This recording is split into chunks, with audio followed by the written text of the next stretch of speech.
आज का डेली माना आपके लिए पास्टर माइकल फर्नांडिस की ओर से। पवित्रता के दोहरे पहलू। पवित्रता एक अवधारणा है जो मसीही धर्म में गहराई से निहित है, जिसे अक्सर एक ऊंचा आदर्श माना जाता है जो अप्राप्य लग सकता है।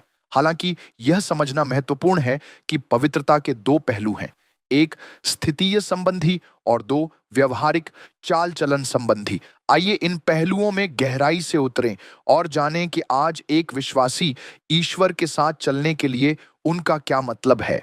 स्थितीय संबंधी पवित्रता।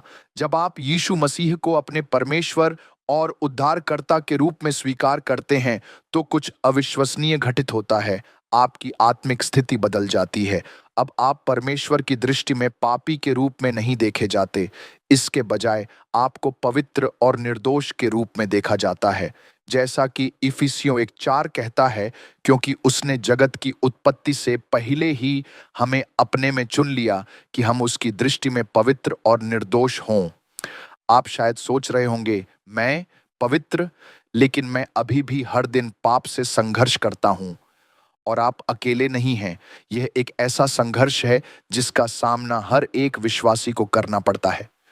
फिर भी स्थितीय संबंधी पवित्रता एक भेंट है, कोई ऐसी चीज नहीं जिसे हम प्राप्त करते हैं। क्रूस पर प्रभु यीशु मसीह के बलिदान के माध्यम से परमेश्वर हमें शुद्ध, पवित्रीकरण और पवित्र के रूप में देखते हैं। जैसा कि 2 कुरिन्थियों 5:21 हमें याद दिलाता है, क्योंकि उसने जो पाप से अज्ञात था उसे हमारे लिए पाप ठहराया कि हम उसमें होकर परमेश्वर की धार्मिकता बन जाएं। चाल चलन संबंधी पवित्रता। जबकि स्थितिगत पवित्रता तात्कालिक और स्थायी है, चाल चलन पवित्रता एक यात्रा है। पवित्रता का यह पहलू हमारे कार्य, विकल्प और जीवन शैली से संबंधित है। उदाहरण के लिए विवाह की उदाहरण लीजिए। जिस दिन आपकी विवाह हो जाता है, आपकी स्थिति विवाहित में बदल जाती है। हालांकि यदि आप ऐसे रहना जारी रखते हैं जैसे कि आप अकेले हों, तो आपका चाल चलन आपकी नई स्थिति के विपरीत है। उसी तरह मसीह के लहू से पवित्र किए गए विश्वासियों के रूप में हमारे कार्यों को हमारी नई पहचान को प्रतिबिंबित करना चाहिए। 1 पतरस 1:16 कहता है, पवित्र बनो क्योंकि मैं पवित्र हूं।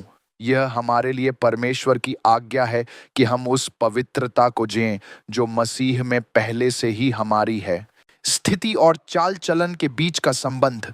ठीक उसी तरह जैसे एक विवाहित व्यक्ति जो आसपास सोता रहता है उसकी वैवाहिक स्थिति का खंडन करता है, एक मसीही जो पाप में लगा रहता है वह अपनी स्थितिगत संबंधी पवित्रता का खंडन करता है।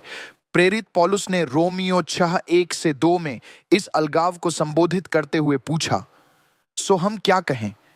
क्या हम पाप करते रहे कि अनुग्रह बहुत हो? कदापि नहीं। हम जब पाप के लिए मर गए तो फिर आगे को उसमें क्यों कर जीवन बिताएं? दोनों को संरेखित करना।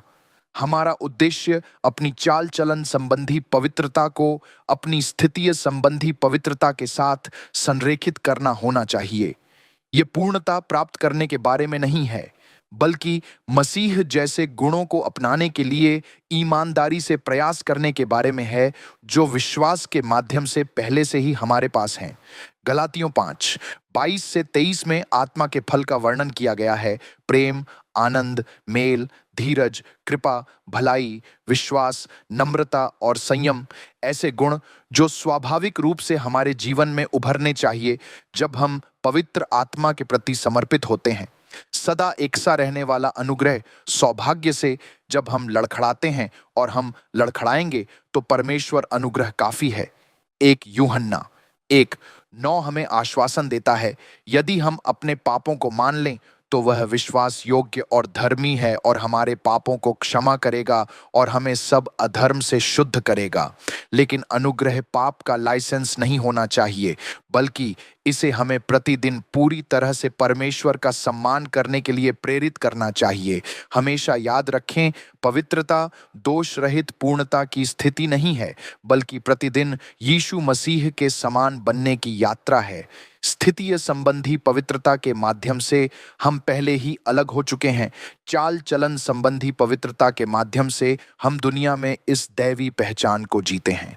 जब ये दोनों पहलू संरेखित होते हैं तो हम मसीह के लिए प्रभावी राजपादारी बन जाते हैं और हमारा जीवन उनकी कृपा की परिवर्तनकारी सामर्थ का प्रमाण बन जाता है। आओ अभी मेरे साथ प्रार्थना करें। हर एक प्रार्थना अस्त्र को तब तक दोहराए जब तक वह आपके हृदय से न आ जाए। उसके बाद ही अगली प्रार्थना अस्त्र की ओर बढ़ें। जल्दी जल्दी मत करिए। 1।